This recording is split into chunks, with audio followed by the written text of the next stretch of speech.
Hello everybody, it's James, and today I'm bringing another video on behalf of Neptic Fathers. Today I figured I'd go over something different besides a book review, and I'll be going over Orthodox Incense and oil Lampadas. So one of the things that people can do in their prayer corner when they do their morning prayers, evening prayers, or an akathist or anything like that is burn incense. And so I have a table set up over here, some incense set up, and I'll basically go over the different things that you need for that. And also I have an oil lampada set up that I've made, and I'll also go over just basically how to do a basic oil lampada. So that way, if you're new to Orthodoxy and you'd like to start your own icon corner, you'll be able to have your own oil lampada that runs off of vegetable or olive oil, and you'll be able to know what to get in terms of an incense burner. So over here I have set up an oil lampada, and right here I have the incense burner. Now on the incense burner, I prefer the ones that are like this, that are ceramic, because the ceramic ones, they don't get hot to the touch as bad as what a metal one would.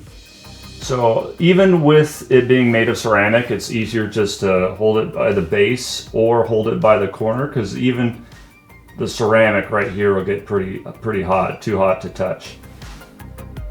So I'll go ahead and put a coal on it, and I'll talk about the coals. These are instant light discs. You can get them on Amazon, you can get them from Orthodox bookstores. This one's the larger size. This is maybe the size, slightly larger than a quarter. They have ones that are smaller, more like the nickel, the size of a nickel. And let me get the wrapper in here. So I got basically just it comes in a long tube and a wrapper, and I actually bought a whole box of them, and I got this on Amazon.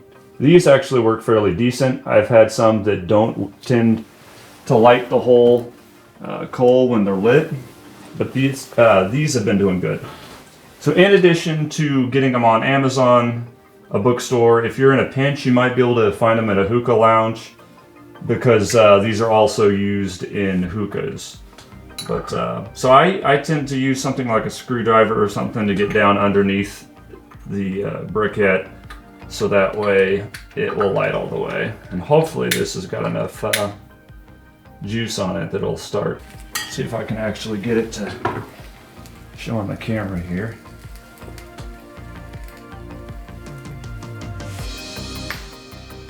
It's sparking as it goes. Sometimes I blow on it just to give it a little bit of help. So it still has some resin in it, I think, from previous burnings. See if I can get it to focus. Okay, so there we go. So you can see that I got the coal in there, and this coal's actually fairly white hot. It's glowing red. I'm not sure if I can get that to focus on there. Yeah, it's not really focusing at all, but okay. So anyway, see, that was pretty stinking hot. So right now the side of that bowl is really, really hot. Now that I got the coal ready, I can talk about some of the incense that I have over here. This one right here is Three Kings. This is one that I bought off of Amazon, and I think it's a combination of frankincense and other kinds of resins. And let's see, it's a product to India. And then here I got myrrh, and in this little jar here I got frankincense. And also I wanted to go over this. This is frankincense as well. But what's interesting is some health food stores will actually sell frankincense and myrrh. So if you don't want to buy it online, or you want to see if it's carried somewhere in your town, you can check and see if a health food store has frankincense pearls. And so if you're going to burn myrrh, I recommend to do it in combination with frankincense. And here I got a bunch of frankincense. You can buy this stuff by the pound. And so basically what you do is you take and you put your resin just right on the coal, like that. Be careful not to touch it. And then you can put a little bit of myrrh on it, and then that'll start smoking. Definitely recommend why this is burning and it's gotten this hot to hold your incense burner by the handle or by the base, because right now this outside of this incense burner is smoking hot. So this is one method to do. I know that there's other methods where they have a little tripod-like thing that sits on top of a lampada, and actually before I even had that incense burner, I just used a bent spoon. This is kind of sketchy.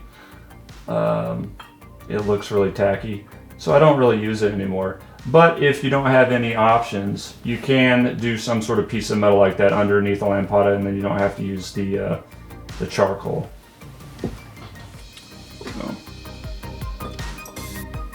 So also, in addition to the resin style incenses, and these are taken from trees, so basically a tree will be like damaged, and it'll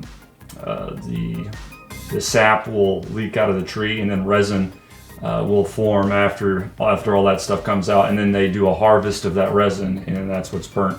Now sometimes, depending on how many, like if it's like the first harvest of the resin, I think that could definitely change the quality of the frankincense and myrrh that you have.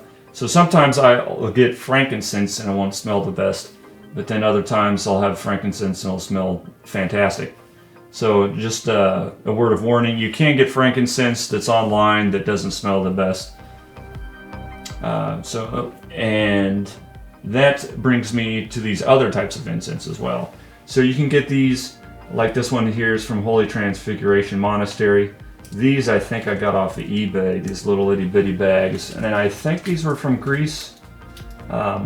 This is kind of like Athonite style incense here, and these here are from Orthodox Incense. These all smell fantastic. Orthodox Church is this scent. Then I got one that's lilac that was 1 ounce, and then evergreen 1/4 pound, and I really like the evergreen in the Old Church. And also the ones from Holy Transfiguration Monastery. I think there's ones that I've gotten before that I really like from there. And so these are Athonite style incense, which they basically take resins and different essential oils, and they put them together and make a little kind of dough ball that eventually gets hard again.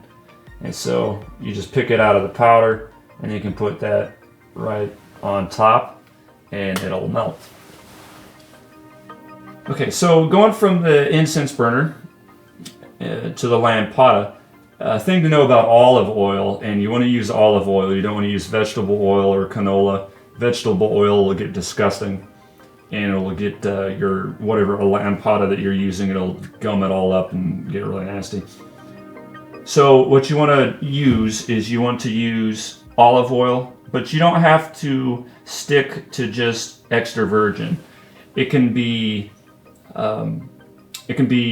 light olive oil or extra virgin. Basically, just make sure it's olive oil.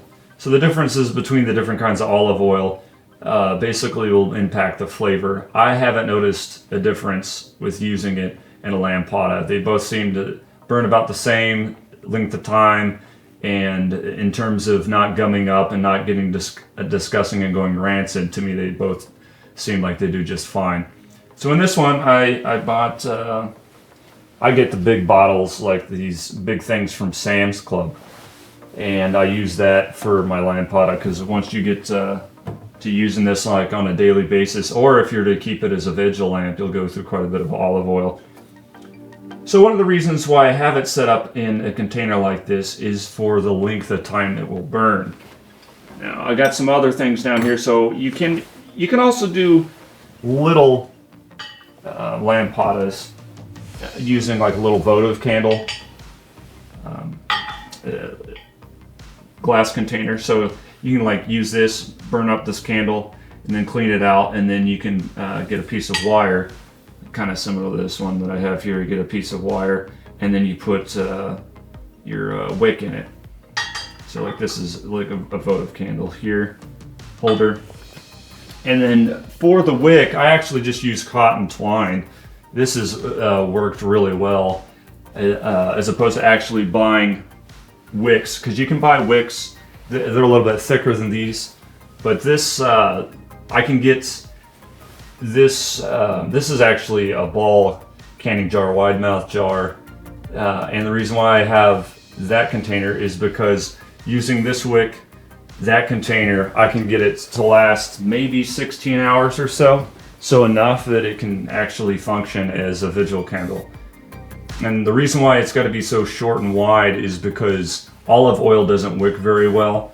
So you got to have a fairly shallow container. So if you were to have a container that's like, say, twice as tall, then you're basically just wasting that oil, and that oil is only going to burn down maybe like an inch or so. And so I have it in a container like that. Now,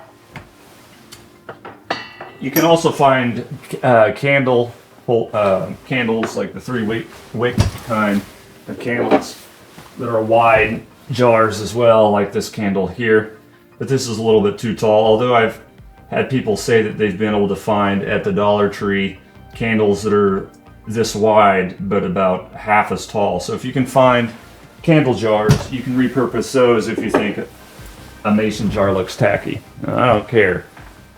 I'm from the Midwest, and it's classy to have a ball canning jar lampada if you're in the Midwest.